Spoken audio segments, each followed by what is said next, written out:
I think that it's quite an important fact historically that there were very few of us that intentionally became analysts.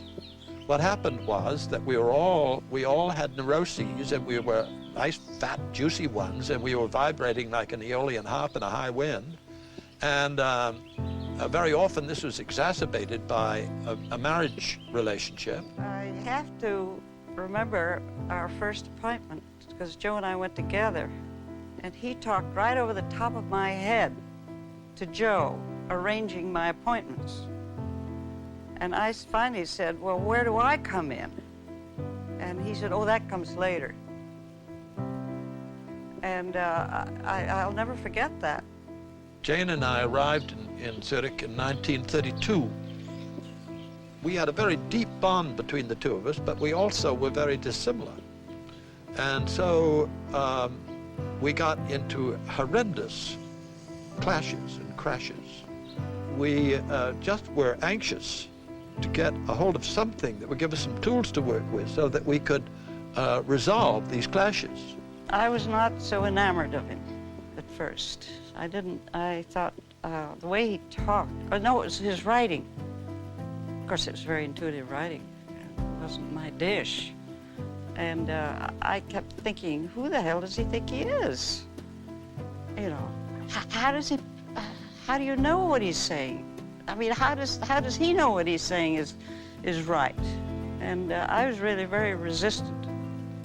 It is almost a rule, but I don't want to make too many rules, in order not to be schematic. Yes. That an introvert marries an extrovert for compensation, or another type marries the counter type to complement himself. I thought, well, he's just talking through his hat, and I just can't go for that stuff. Until I got in trouble and had him head on, and then, my God, he just made all kinds of sense. The archetype is a force, it has an autonomy. It can suddenly seize you. It is like a seizure. Yes.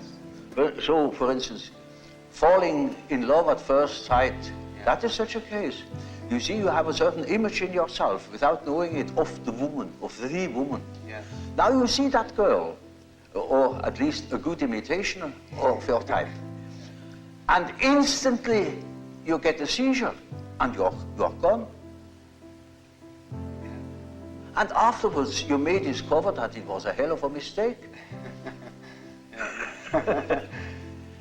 Or you see, a man is quite capable, he's intelligent enough to see that that woman of his choice, as one says, not no choice, he has been captured. Yeah.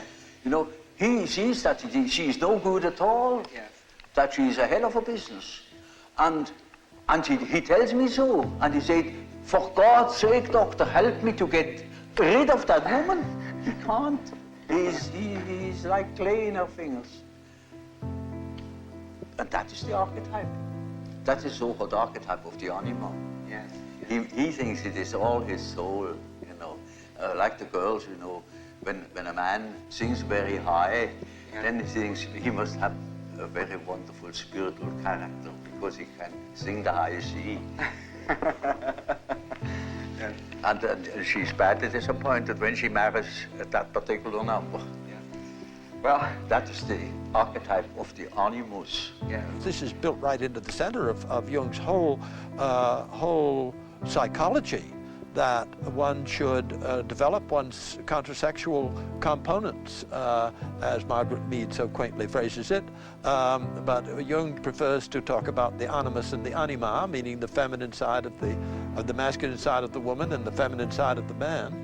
And so that all of us who are really committed and involved in the Jungian world are very busy trying to develop our animuses or our animas, and we don't ever expect that it's going to be quite a dead heat and that our voices will alternate from soprano to basso, or that we are going to get a reissue of our vital parts. But on the other hand, we do feel that usually going on a two-step operation, first with the projection of one's anima or one's animus, and then the gradual peeling of it off and taking it back in again and assimilating it and hopefully integrating it into one's consciousness, that this androgynous or almost androgynous state of being is the way one hopes to be before they throw the switch. In the beginning stages of a relationship, there's generally a lot of projection mixed up with it.